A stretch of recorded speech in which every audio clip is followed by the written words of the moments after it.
Pastor Gabriel. Thank you, sir. I'm so blessed to be with you at this moment. So, before I'll ask you some questions regarding suicide, Pastor, can you just refer back to the last episode of what you were teaching so that our people will just understand and they can just refresh themselves with what you've been talking in the last episode? Yes, thank you, sir. We are so blessed with these 2 episodes that has accomplished so far by the grace of God. And I would like to review the 5 things that we talked in our last episode, and I believe this is so important for all of us. And let's just review these back very quickly so that we can address some more important things today. The first one, we said suicide is a violation of God's commandment against murder, and that is in Exodus chapter 20 verse 30, where the 6th commandment says thou shalt not murder, and suicide is a murder of oneself, we say. And then secondly, we said that suicide is a violation of God's commandment that we love ourselves. When asked to Jesus, which was the greatest commandment, and Jesus Christ, he responded in Matthew 22 verse 37 to 39, and he said this. Let me just read to you quickly. He said, Jesus said to him, you shall love the Lord with all your heart, with all your soul, and with all your mind. This is the first and great commandment. And the second is like it, you shall love your neighbor as yourself. So the Bible says, Jesus said, you should love yourself, Pastor Nathaniel. So if a person loves himself, he will not kill himself. So when a person, suicides, he doesn't love himself, but he hates himself and ends up his life.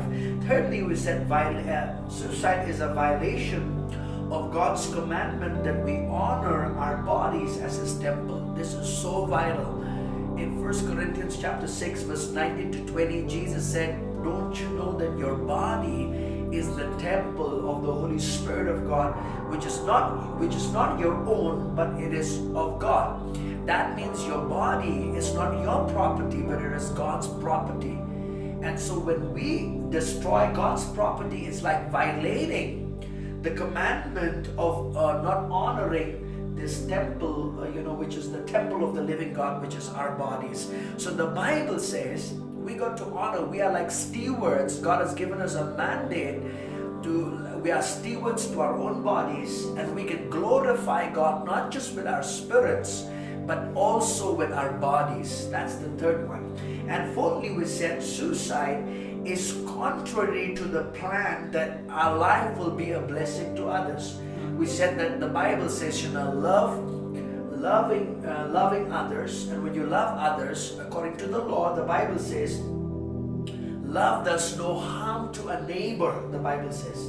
That is in Romans chapter 13 verse 10. So we said, when there is much damage that is done, Pastor Nathaniel, to the victim who commits more than the victim who commits suicide, even to those who are related to him. It could be his friends and his family. So if a person violates, as a believer, if you suicide, you violate the commandment of loving people, of being a blessing to other people. See, you cannot be a blessing to other people when you die early, or when you end up your life early, So you become a hindrance. You put a grief in the hearts of people instead of bringing joy to people's life. You bring a heartache and a grief to your family and to all those that love you. And fifthly, we said this: suicide is contrary to fulfilling of God's plan for your life. Remember in Jeremiah 29:11, we said God has a plan for your life. And so if you end your life here on the earth by committing suicide, you can never receive the plan of God, and you can never even fulfill the plan and the purpose that God has for your life. So these are the 5 things we discussed about, and I believe this will give you encouragement to understand that you are valuable to God and life is a gift from God. Thank you so much, Pastor, for reminding us what you have taught in the last episode. So today, Pastor Gabriel, we just want to put these questions before you, and we just want you to give us the understanding of what the scriptures has to say about it. Now, the very first question, since we were talking about believers in the last episode, like you have said, can a believer who commits suicide go to heaven, Pastor Gabriel? So what are the evidence of the scriptures, or is there any scriptures that really prove or talks about this? What will happen to the destiny of a believer who commits suicide? I mean, where will they end up? Thank you so much. Wow, that's a very good question, Pastor Nathaniel. And you know, there is no specific answer to that, but there are a lot of things in scriptures where we can see, we can talk about it.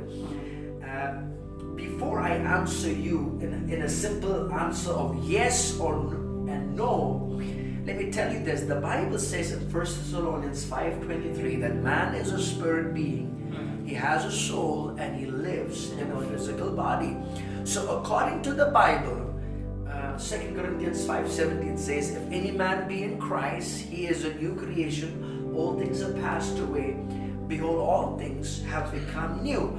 Let me read to you Ephesians chapter 2. And in reading Ephesians chapter 2, I believe this scripture is familiar to you. In chapter 2, verse 8, the Bible says, for by grace you have been saved through faith, and that not of yourselves, it is the gift of God, not of works, lest anyone should boast. The Bible says, for by grace you have been saved through faith. So how did you get saved? How did you get born again? By believing in Jesus Christ.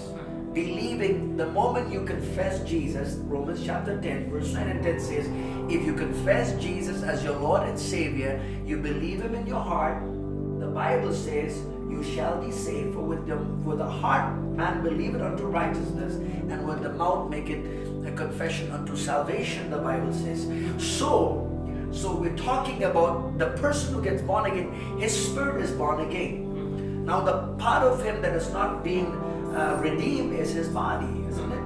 And his soul is renewed daily, the Bible says. So the simple question, can a believer who commits suicide go to heaven? My answer to this is very simple. The answer is yes. The believer who commits suicide, as a believer, he or she will go to heaven. But like I told you, there are a lot of things that person will forfeit, or he will not be able to fulfill the things that God has intended him to do in this life on the earth. He will not be able to fulfill that. So in the Bible, I want you to see that a lot of religious people may not even like what I'm answering today. This is a very, when you look at the Bible, a lot of things, theological debates about it, Pastor Nathaniel. But let me tell you, if you're born again, if you're a child of God, if that person has already made Jesus his Lord, his spirit will go to heaven. We have to understand that man is a spirit being. He's more than a soul, he's more than a body. So when a person commits suicide or murder himself, he is killing his body, putting an end of his body. But in his spirit, because he's born again, is regenerated, his spirit will go to heaven. Because the work of grace is of God. That person is already born again. So destroying his body doesn't mean that he will not.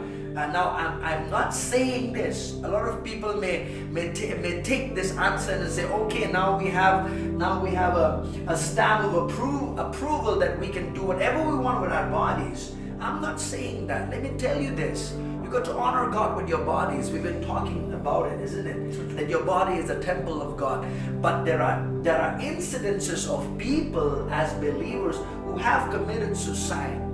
And I'll tell you, their spirit, though they've killed their bodies, their spirit will surely go to heaven because they've made Jesus the Lord of their life. Let me tell you more, Pastor Nathaniel. In the olden times, you know what? The church refused even to do a funeral service for those who commit suicide. In fact, it was that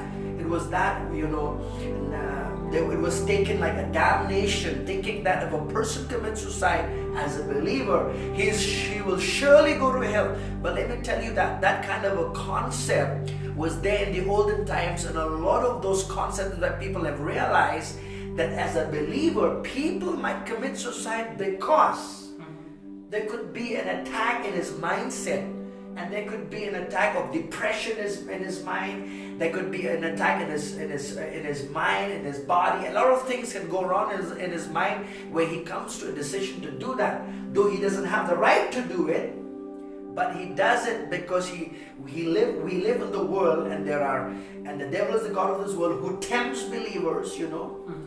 And I believe when a person makes that decision, you know, as a believer, that person will go to heaven, but he will miss a lot of things that God wants to do through his life on the earth. Now, if you say that, Pastor Gabriel, Yes. now let me just add addition to these questions regarding Judas Iscariot, one of the disciples of Jesus, Yes, sir. because he attempts suicide. Yes. So, what about him? Is he born again? And is there any assurance that he is in heaven, or he is in an eternal place of damnation? And what would be your saying about that, Pastor Gabriel? Yes. Well, concerning Judas Iscariot, this is something, you know, a lot of, and we're doing a study from the Word of God, and I have the basis of with the Word of God. Remember when Judas Iscariot, you know, he betrayed Jesus. And let me just read to you from the Gospel of John chapter 13. The Gospel of John chapter 13 and verse 2, I will say, and let me read to you verse 1 and 2. Now before the feast of the Passover, when Jesus knew that his hour had come, that he would depart from this world to the Father, having loved his own who were in the world, he loved them to the end. And supper being ended, the devil having already put it into the heart of Judas Iscariot, Simon's son, to betray him, the Bible says. Okay, now there was a betrayal. The devil has already worked in the heart of Judas Iscariot to betray Jesus Christ. And one of the doors he opened by himself was he loved money. He was a lover of money. And you know, he was willing to betray Jesus for 30 pieces of silver. Now, there are a lot of things to say, but let's look at chapter 13, verse 27. This scripture will be much more clearer to us. It says this: Now after the piece of bread, Satan entered him. Look, the Bible says Satan entered Judas Iscariot. Then Jesus said to him, what you do, do quickly. Now listen to this. In fact, he was literally possessed by the devil, the Bible says. Satan entered him where? In his spirit. Possessed him, the Bible says. And he made that decision, you know, to betray Jesus and to do whatever he had to do. The Bible says Judas Iscariot was first tempted by the devil, and then eventually in this scripture, as you read, the Bible says Satan entered inside of him. Now, when he did that, the Bible says, let me go to you in the Gospel of Matthew 27. Gospel of Matthew 27. Let me read to you from verses 1 to 5. This is amazing scripture. The Bible says this: When morning came, all the chief priests and elders of the people took counsel against Jesus to put him to death. And when they had bound him, they led him away and delivered him to Pontius Pilate, the governor. Look at verse 3. Then Judas, his betrayer, seeing that he had been condemned, was remorseful. Look at that word, remorseful. That word is not the word repentant. That word is a word remorseful. He just felt emotion. This is an emotional word. He just felt emotional about what happened. I mean, he felt that he was guilty about what he did, but he never repented. All right, listen to this. He never repented of what he did, and brought back the 30 pieces of silver to the chief priests and elders. You know, he could have brought back that 30 pieces of silver because he felt that what he did was wrong. He felt condemned about it, but he never repented. Why do I say that? If Judas Iscariot would have repented of what he had done, he should not have hung himself. He should not have hanged himself if he would genuinely repented. But he was only remorseful. He just felt bad about it. You know what? It is an emotional word. And the Bible says this. He says this, saying, I have sinned by betraying innocent blood. And they said, what is that to us? You see to it. I mean, he said, I've been, you know, it's like saying he went to the wrong person to say, I have sinned by betraying innocent blood. He could have gone to Jesus and made things right. But he didn't do that. He went to the chief priest and he said, I know I've acknowledged what I've done wrong. But look at the Bible. Then he threw down the pieces of silver in the temple and departed and went and hanged himself. Now listen to me very carefully. Judas Iscariot, though he walked with Jesus, he was he was chosen to be one of the apostles. But I would like to tell you this. I believe from scriptures as I've read to you, and also from another scripture that is in the Gospel of John. Before I say anything right here, let's look at the Gospel of John chapter 17, please. The Gospel of John chapter 17 and verses 9, the Bible says this. Gospel of John chapter 17 verses 9. Alright, let me read this scripture to you. The Bible says this. Okay, let me read. It says, I pray for them. I do not pray for the world, but for those whom you have given me, for they are yours.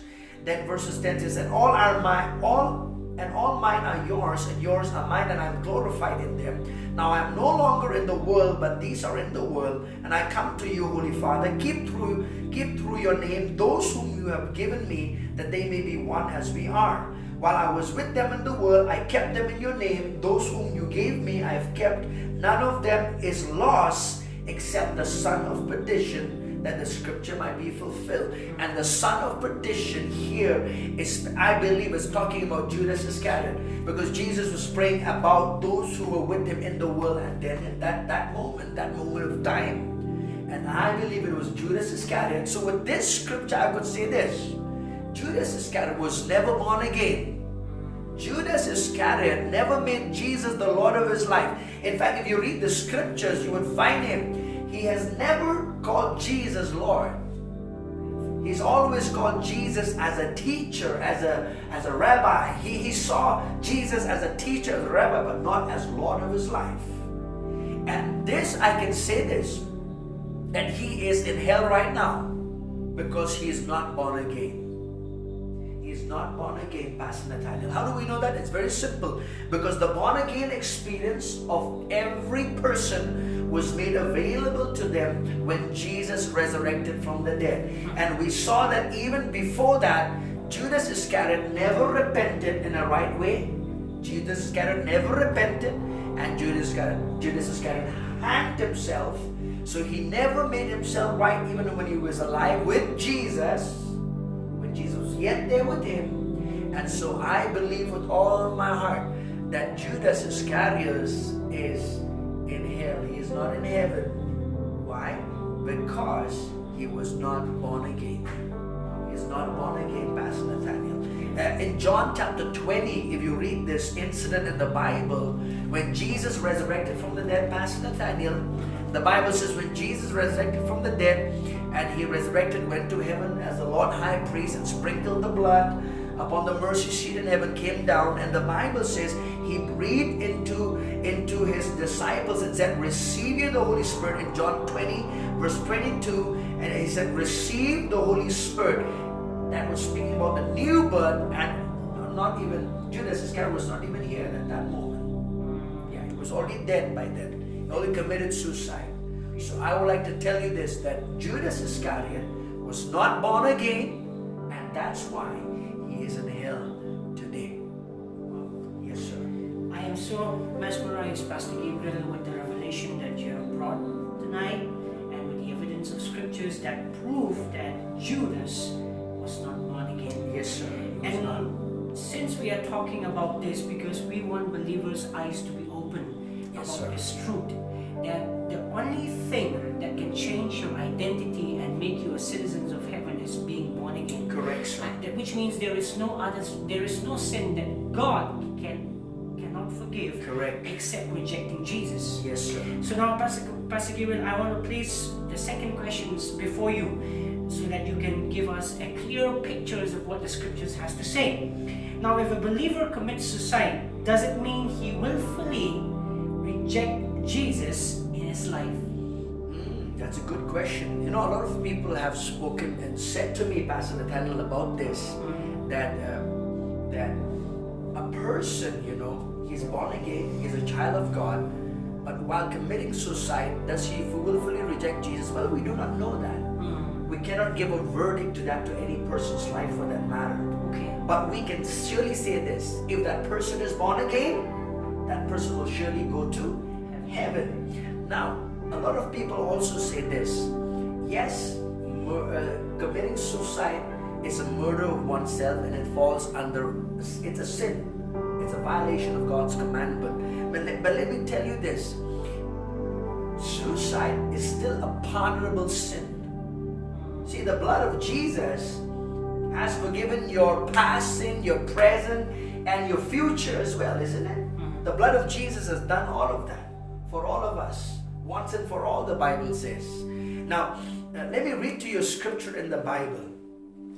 Now, I am not giving you a stamp of approval that you can go and hang yourself up, and kill yourself or hurt yourself. I'm not saying that. But listen to me, because these are complex things that people need to know, because the devil, who's the God of this world, he attacks believers' mindset, and attacks people with suicidal thoughts, and a lot of them have yielded to those temptations to give in and to kill themselves, Pastor Nathaniel. But they are not damned to hell. They will still go to heaven. Let me go to 1 John. I want to show you a scripture in the Bible. This scripture has really helped me over the years to understand this. A lot of people say, concerning rejecting Jesus.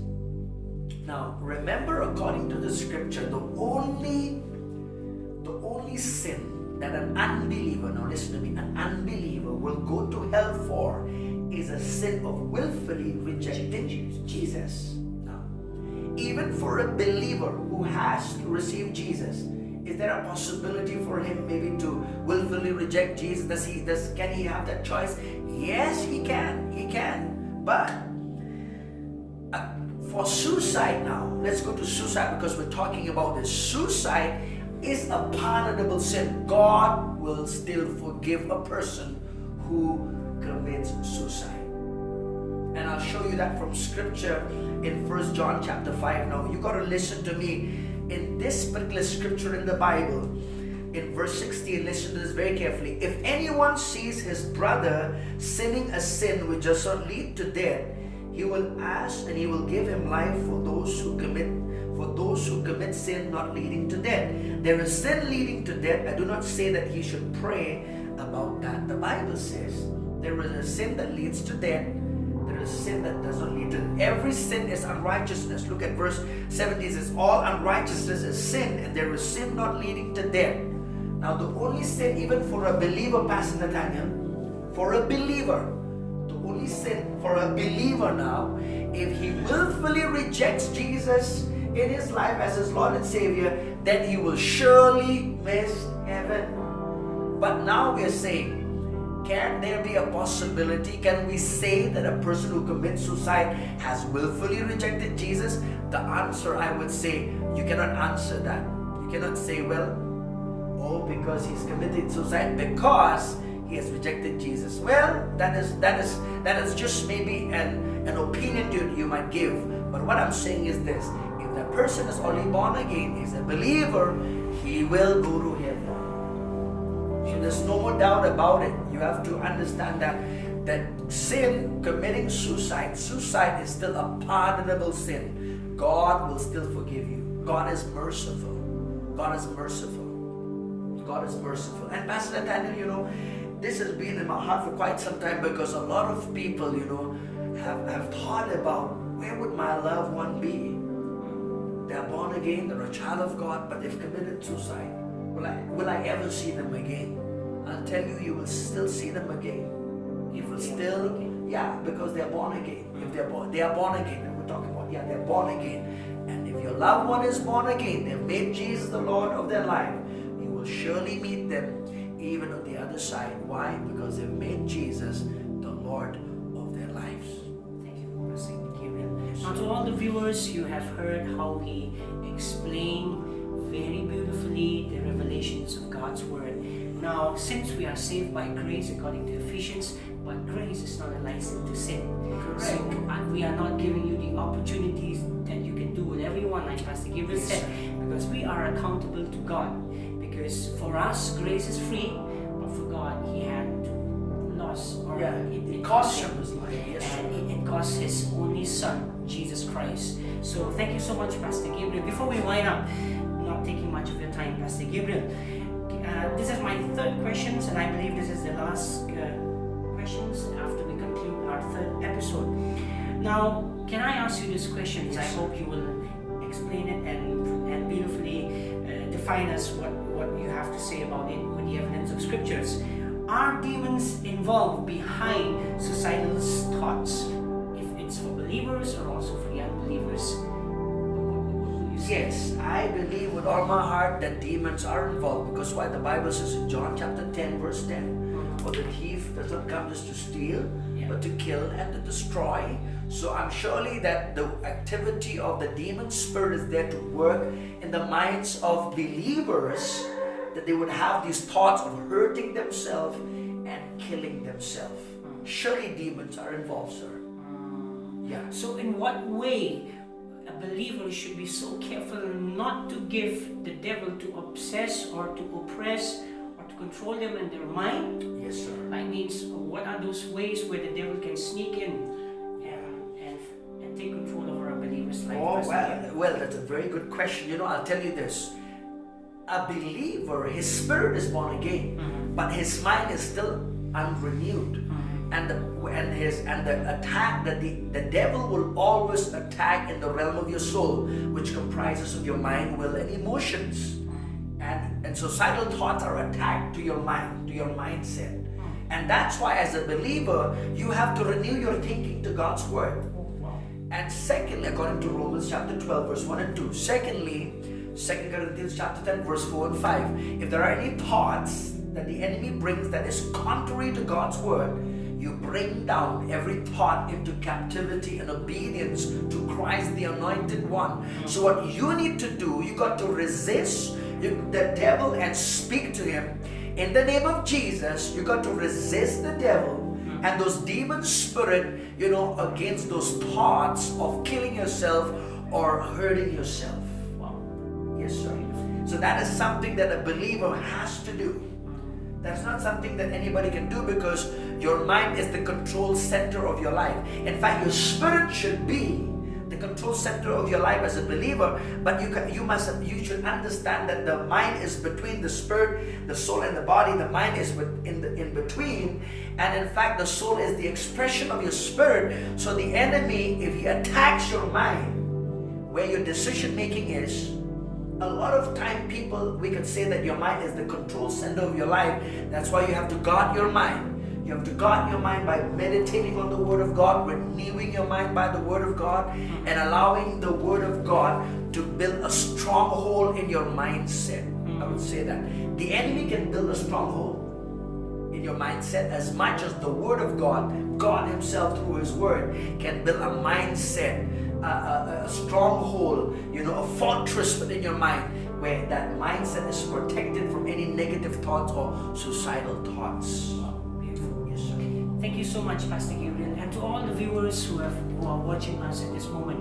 What I really appreciate about this man of God, every words he uttered here, it's not with his own wisdom nor with the plausible words of man, but whatever he is speaking, his foundation and his evidence is the scriptures. So go to the scriptures. So Pastor Gabriel, I just want to say this to the viewers tonight. Hear this message, please. And this is one of the topic which is being ignored in the society, but we have the responsibility, because we want people to know that there is God who can take control in all parts of your life. I just sense to say this: if someone here watching us, you feel so unworthy and you have tried many times or attempt to destroy your life, Pastor Gabriel, can you just pray for our viewers today before we wind up this third episode? We'll be coming back to you. Please subscribe to our channel, listen to this message as far as it possible. Please share it to those friends of yours who is struggling in their life with all kinds of emotions and thoughts, with these kinds of situations that is battling in their mind. Pastor Gabriel, can you just pray? Yes, sir. And then we will wind up. We will meet you in the next episode. Let's pray.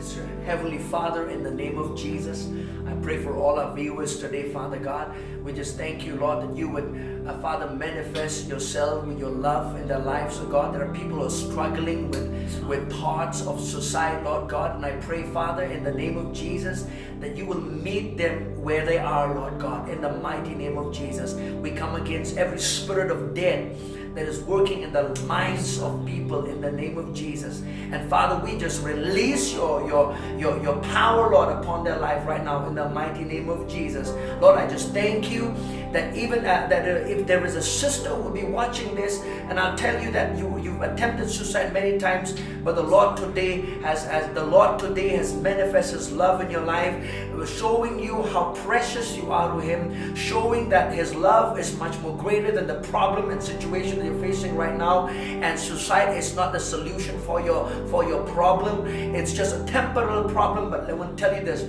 the love of God. I see you right there, my dear sister.